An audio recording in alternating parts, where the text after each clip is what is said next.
अभी भारत का जीडीपी बढ़ने की संभावना बहुत ज़्यादा थी क्योंकि अमेरिका ने चाइना पे बैन लगा दिया, टैक्स इतना लगा दिया, वहाँ फैक्ट्री लगाना मुश्किल था। ईज ऑफ डूइंग बिजनेस अच्छा है तो आपका जीडीपी बढ़ेगा, विदेशी कंपनियां भी आना चाहेंगी। तो इससे संभावना थी कि जितनी बड़ी कंपनियां हैं सब किसको छोड़ेंगी, चाइना को।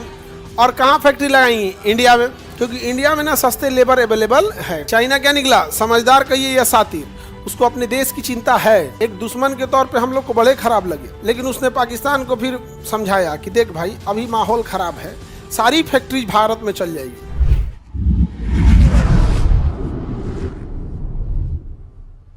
हमारे देश में मुख्य काम जीडीपी नहीं आता है, ये रोजगार दिखाता है, ईज ऑफ डूइंग बिजनेस दिखाता है। जैसे ईज ऑफ डूइंग बिजनेस में सिंगापुर बहुत आगे है, हांगकांग आगे है, जापान आगे है, यूएस आगे है, यूरोप आगे। हम इंडिया वाले बहुत पीछे ईज ऑफ डूइंग 40-45 के बाद आते हैं। मतलब ये है कि आपके बिजनेस को गवर्नमेंट और प्रशासन कितनी मदद कर रही है। जितना ज़्यादा मदद करेगा उतने ज़्यादा आपकी रैंकिंग सुधरेगी। हमारे यहाँ ऐसा कोई मदद करने वाला नहीं मिलेगा। आप चाहे जितना अच्छा हो जाए, अब जैसे हम लोग संस्था चला रहे हैं, गवर्नमेंट को ये चीज़ पढ़ा देना चाहिए। नॉर्मल सी बात सोचो, इंटर लेवल की परीक्षा है आईआईटी, जिसे अब जेईई एग्जाम लेती है। इंटर लेवल पे होने वाली परीक्षा है आपका नीट का, जिसे एम्स और गवर्नमेंट मेडिकल कॉलेज मिलेगा। क्या भारत सरकार या किसी भी राज्य की सरकार इतना स्कूल की क्षमता बनाया है कि उसके यहाँ से इंटर पास किया हुआ लड़का नीट और जेईई में चल जाएगा बिना कोचिंग कैले? एहसान मानना चाहिए इन लोग को कि उनका बदले का काम हम लोग कर रहे हैं। जबकि उन स्कूलों को ज़मीन सरकार ने दिया, बिल्डिंग सरकार ने बनाया, बेंच कुर्सी सरकार ने दिया, मैनेजमेंट सरकार ने, पढ़ाने वाले टीचरों को भी सैलरी सरकार। करना क्या है आपको वहाँ करना क्या है? हम लोग को जगह हम देखेंगे, रेंट हम देंगे, बिजली बिल हम देंगे, बेंच कुर्सी हम देंगे, मैनेजमेंट मेरा होगा, प्रॉफिट है लॉस है हमारा होगा, और रिजल्ट नहीं हुआ तो बात हम वो सुनेंगे। और सरकारी स्कूल को कोई बोलेगा? नहीं बोलेगा। हम लोग तो काम आसान कर रहे हैं। But ease of being business में मान के चलिए हम लोग कुछ कहीं कोई सरकार और की कमियां गिना दी हैं, क्या यहाँ गड़बड़ी है, अभी 2 जांच भेज देगा। तो आप बताओ क्या ये ईज ऑफ डूइंग बिजनेस है? हम आपसे अगर कोई बात बोल रहे हैं, आप स्पष्ट बोलिए कि नहीं खान सर ये बात बोले हैं, ये गलत है, ये सब नहीं होगा।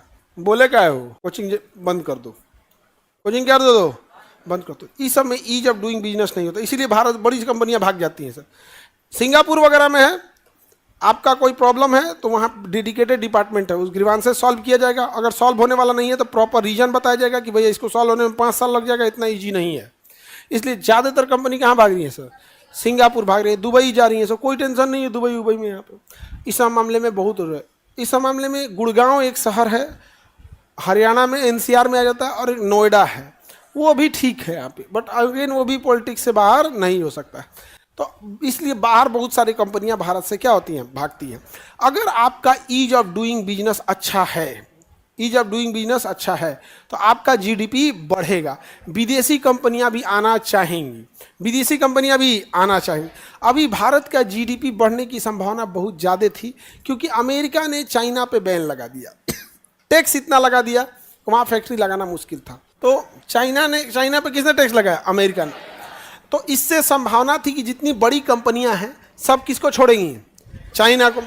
और कहाँ फैक्ट्री लगाएंगी, इंडिया में, क्योंकि इंडिया में ना सस्ते लेबर अवेलेबल है। तो भारत का जीडीपी बढ़ जाता कि नहीं? और जैसे जीडीपी बढ़ेगा यहाँ के लोगों को रोजगार मिलेगा, रोजगार मिलेगा तो पैसा कमाएंगे, पैसा कमाने के बाद जब ढेर पैसा हो जाएगा तो वो अपने को बिजनेस कर लेगा। बिजनेस के लिए पूंजी चाहिए हमें। लेकिन चाइना निकला समझदार, चाइना क्या निकला, समझदार कहिए या सातिर, उसको अपने देश की चिंता है।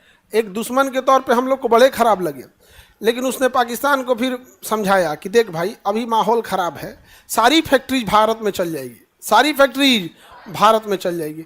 ये लो मिसाइल, ये लो जहाज़, ये लो पैसा, हमारे पास इन सब चीज़ों की कमी नहीं है, और तुम्हारे पास पाकिस्तान आतंकवादियों की कोई कमी नहीं है। तुम इन्हें भेज दो इंडिया में, और जो गोली मारना ना, ऐसा मैसेज देना ना कि ये घटना केवल कश्मीर की ना हो के पूरे देश की घटना बन जाए। ऐसा मैसेज देना कि ये घटना कश्मीर की ना हो के पूरे देश की मैटर बन जाए और इंटरनेशनल इशू हो जाए। उसने मैसेज भी यही दिए सब, ध्यान दीजिएगा। नॉर्मल आदमी को गोली मारे सब, पूछे सब हिंदू हो या नहीं, बोले लोग हिंदू हैं तो मार दिया। उसके बाद पति को मार दिया, पत्नी को छोड़ दिया। वो मैसेज दे रहे थे, तुम ध्यान से देखोगे ना, they are not killing, they are messaging. क्योंकि उनको सीधा इंस्ट्रक्शन कहां से था? चाइना से। सीधा इंस्ट्रक्शन कहां से था? चाइना से। मैसेज देना है यहाँ पे। समझ में आ गया कि नहीं आ गया? यहाँ पे मारा, महिलाओं को छोड़ दिया, कहा कि हिंदू है, और उसका कहा जाके अपने मोदी को बताना। हो गया। चाइना को पता था कि भारत रिटेलिएट करेगा, क्योंकि भारत के आदमी सरकार पे दबाव बनाएगा। चाइना ने एयर डिफेंस सिस्टम दे रखा है, ड्रोन दे रखा है, हमारे यहाँ तो कुछ है नहीं। पिछले दो महीना से भारत किस में उलझा हुआ है? इसी में, ऑपरेशन सिंदूर में, ये हुआ वो हुआ। इसके पीछे चाल किसकी है? चाइना। क्या हमारा जीडीपी इतना बड़ा ग्लोबल टेरिफ, ग्लोबल अमेरिका ने तबाह कर दिया चाइना को? क्या एक को कंपनियां आई?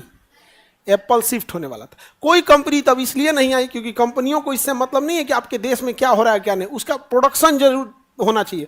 उसका प्रोडक्शन आपके श्रीलंका में होगा, श्रीलंका में दे देगा। जैसे आईफोन को पता है कि प्रतिदिन उसका 1 लाख आईफोन बिक रहा है, आपके लिए 10 दिन रुकेगा, उसका कितना का लॉस हो जाएगा वो आपका देखने जाएगा कि कहाँ हमला हुआ, कहाँ क्या हुआ। यहाँ पे चल गया श्रीलंका लगाने के लिए, कहीं चल जाएगा, उसको क्या जाता है, 2 रुपये कम जाते।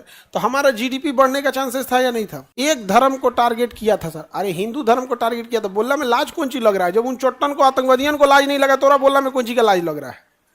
एक धर्म को टारगेट किया, अरे हिंदू पूछ के मारा था, सब कोई जानता है। मैं लाज ये कौन सी होता है?